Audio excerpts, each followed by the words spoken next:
The emotional roller coaster of having a tween around can make for a stressful house. Tweens are straddling two worlds between being a child and full-fledged adolescence. You know, one minute they want to cuddle with you, and then the next they're yelling at you an hour later. Clinical psychologist Dr. Sharon Saline is here with 3 important things you should know about tweens. Good morning, Dr. Saline. Good morning, Patrick. It's great to be here. Yeah, this is an interesting one. Like I said, my girls are in their 20s now, but I don't miss the tween years at all. I wish I had this advice a decade ago. But like I said, you've got 3 important tips. Let's get to it. What's the first one? The first one is tweens desire independence that they're not fully ready for.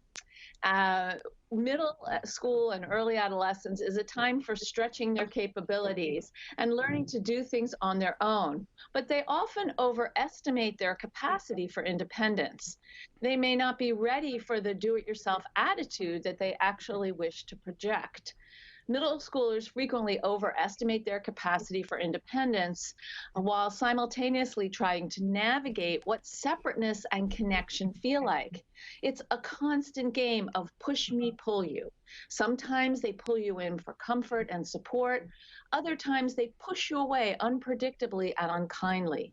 Talk with your tween, your middle schooler, about what they would like to be able to do on their own, and slowly give them some areas of their life where they can appropriately exert their independence. When they follow through with these, let them know how much you appreciate it and you see it. You validate and you encourage. And you can let them know also that they're building your trust, and you can see them building their own self-confidence. Witnessing the practice of independence is very important for all kids, and especially for tweens and teens. You know, Dr. Saline, I remember distinctly having a conversation with my girls as they were about 12 or so about the chemical changes that are going to take place within their body. I mean, they wouldn't realize it at that point, but they will when they get older. And that's your second point about how their bodies change around that age. That's right. So their bodies and their brains are changing. Not only do tweens have to cope with the onslaught of hormones that are changing their bodies, but they are also coping with changes in their brains, which are stimulated by the release of those hormones.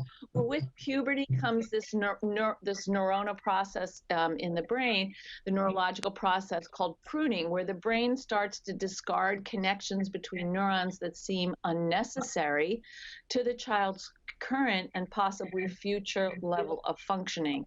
It's a use it or lose it model. The brain starts to specialize and become more efficient. And this is really important for us to know as adults. And if you haven't seen the movie Inside Out, I highly recommend it because it really shows how this works.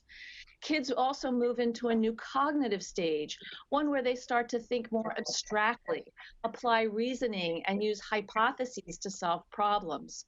All of these changes can produce increases in moodiness, reactivity, and frustration. And that doesn't mean that you should excuse inappropriate behaviors, but to remember that they're living in a hormonal soup, and that is very confusing to them as well as to you. So to try to hold on to your compassion a bit and think for a minute what you were like at that age, what was important to you, what you were struggling with. I think it can bring in some of that too, that will help infuse our compassion as well. And when I think back to what I was like at that age, I don't know how my parents didn't kill me. But your last point, it's not just hormonal and chemical changes too. One thing I learned as I got to be an adult is the maturity of a person's brain really doesn't happen until their early to mid-20s, correct? That's correct. So the prefrontal cortex, which is right here and manages the functioning of the rest of the brain, it's the seat for the executive functioning skills, coalesces around age 25 in neurotypical brains, and there's about a 3-year delay in brains with ADHD.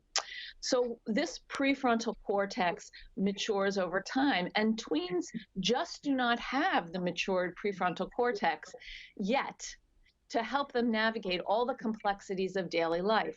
School gets more challenging, relationships get harder, peer issues grow, information comes at them at a record pace. They have passions and intensity, but the brakes are just not fully developed yet. We look at our students and our children, and they look more and more like adults in their bodies. So they think they should act like we do. And yet they're not. They're still kids. Tweens need their parents for assistance, not helicoptering around them and telling them, what they should do or doing it for them. Show them and teach them the important executive functioning skills they need, like organization, time management, and expect to teach, these things over and over again, planning and prioritizing. Make a social media contract. Set up morning and evening routines. Offer support on their homework without correcting it. And listen, really listen to what they are saying with their words, their emotions, and their actions. Instead of punishments which don't teach anything, use logical consequences that will guide them to learn from their mistakes. I think the most important thing we want to remember about the stage of development is it's a time of rich learning. So we want to have, instead of you did this wrong, I'm taking it away, let's figure out you did this wrong, what's an appropriate repair, or how can we make amends? Patience, patience, patience. Dr. Sharon Saline, always wonderful having you on, and I look forward to our next conversation. Thank you so much. Have a great day, Patrick.